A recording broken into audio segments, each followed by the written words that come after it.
Sering kali kita merasa bahwa kebaikan yang kita lakukan hanyalah hal kecil tanpa arti. Namun kenyataannya, sekecil apapun kebaikan itu akan kembali pada kita di saat yang paling tidak terduga. Kisah ini menceritakan seorang pemuda desa yang membuktikan bahwa tolong-menolong bukan hanya mempererat hubungan, tetapi juga mendatangkan berkah yang luar biasa.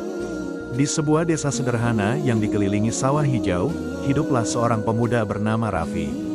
Sehari-hari ia bekerja membantu orang tuanya di kebun kecil di belakang rumah. Walaupun hidupnya tidak bergelimang harta, Raffi terkenal sebagai anak muda yang ringan tangan. Hampir setiap hari ia terlihat membantu tetangga, entah mengangkat hasil panen, memperbaiki pagar, atau sekadar menemani anak-anak belajar membaca. Bagi Raffi, membantu orang lain bukan kewajiban yang berat, melainkan bagian dari rasa syukur karena masih diberi tenaga dan kesehatan. Senyum ramahnya membuat banyak orang menyayanginya, meski ia sendiri seringkali pulang dengan pakaian lusuh dan tubuh lelah. Suatu pagi, ketika matahari baru muncul di balik pepohonan, Raffi melihat tetangganya yang sudah tua berusaha menimba air dari sumur. Tangannya gemetar, embernya beberapa kali hampir terjatuh. Tanpa menunggu lama, Raffi berlari menghampiri. "Biar saya saja, Pak. Nanti Bapak bisa istirahat dulu," katanya sambil menarik tali timba dengan kuat. Wajah sang tetua yang awalnya penuh letih berubah menjadi lega. "Terima kasih, Nak. Kalau tidak ada kamu, entah bagaimana saya harus mengangkat air ini," jawabnya lirih. Raffi hanya tersenyum, merasa hatinya ringan melihat orang lain terbantu. Kebaikan Raffi tidak berhenti di situ. Ketika ada warga yang sakit, ia sering menjadi orang pertama yang datang menjenguk, membawa buah atau sekadar menemani berbicara agar mereka tidak merasa sendiri. Pernah suatu kali, seorang ibu harus membawa anaknya ke puskesmas namun tidak punya kendaraan. Raffi tanpa pikir panjang meminjamkan sepedanya, lalu berjalan kaki ke ladang meski jaraknya cukup jauh. Bagi Raffi, tidak ada alasan untuk menunda berbuat baik. Ia percaya bahwa setiap kebaikan, sekecil apapun, akan selalu bernilai di hadapan Allah. Meski demikian, tidak semua orang memahami ketulusannya. Ada beberapa yang berbisik sinis, menuduhnya mencari pujian atau ingin dianggap sebagai pahlawan desa. Kata-kata itu sampai ke telinganya, menusuk hati yang tulus. Malam itu Raffi duduk termenung di beranda rumahnya, memandang langit penuh bintang.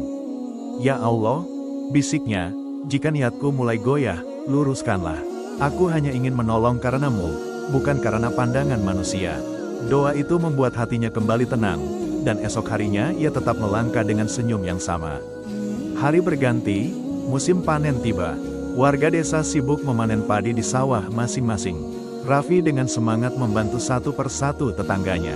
Ada yang ia bantu mengikat padi, ada yang ia bantu mengangkut hasil panen ke rumah. Padahal, ladang keluarganya sendiri belum sepenuhnya selesai. Ibunya sempat menegur, "Raffi, kenapa kamu tidak utamakan sawah kita dulu?" Namun Raffi hanya menjawab lembut, "Kalau orang lain tidak selesai, mereka tidak punya tenaga untuk membantu kita nanti. Biar kita bantu dulu, Bu. Insya Allah nanti ada yang membantu kita juga." Dan benar saja, ketika mereka membutuhkan tenaga, banyak tetangga yang datang ikut bekerja. Dalam kesehariannya, Raffi tidak hanya dikenal sebagai pekerja keras, tapi juga sosok yang selalu menebar semangat. Ia sering mengajak anak-anak muda desa untuk bergotong royong membersihkan musola, memperbaiki jalan setapak, atau sekadar menanam pohon bersama. "Kalau kita jaga desa ini bersama, kita semua yang akan menikmati hasilnya," ucapnya suatu sore saat mereka berkumpul. Anak-anak muda yang awalnya malas-malasan mulai tergerak hatinya, hingga desa itu perlahan tampak lebih rapi dan nyaman.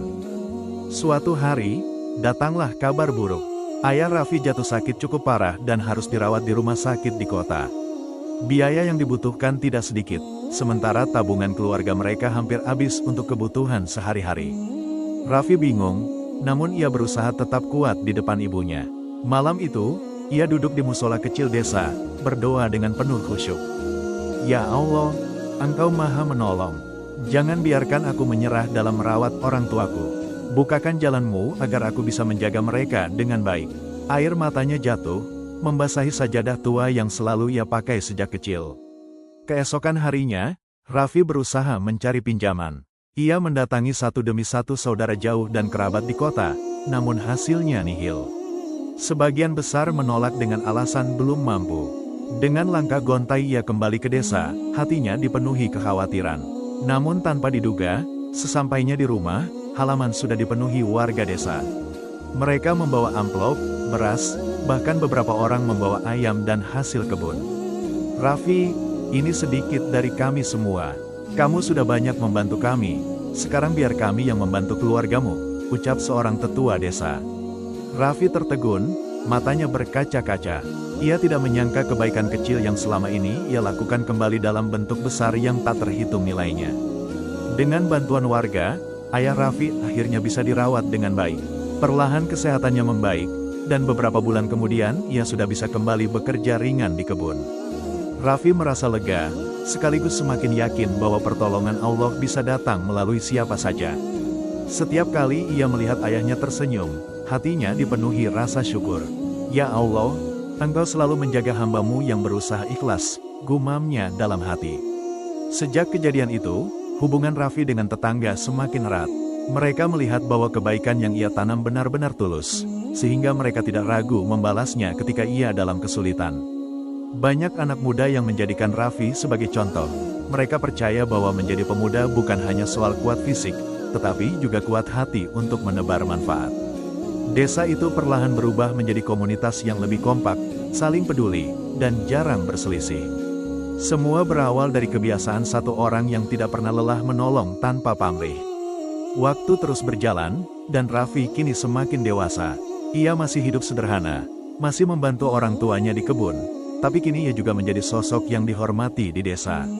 Setiap ada masalah, orang-orang sering meminta pendapatnya, bukan karena ia paling pintar, tetapi karena hatinya bersih dan niatnya selalu lurus. Bagi Raffi, penghormatan itu bukan sesuatu yang dicari, melainkan amanah yang harus dijaga. Ia selalu berusaha mengingatkan dirinya, kebaikan bukan untuk dipamerkan, tapi untuk menjadi bekal menuju ridha Allah.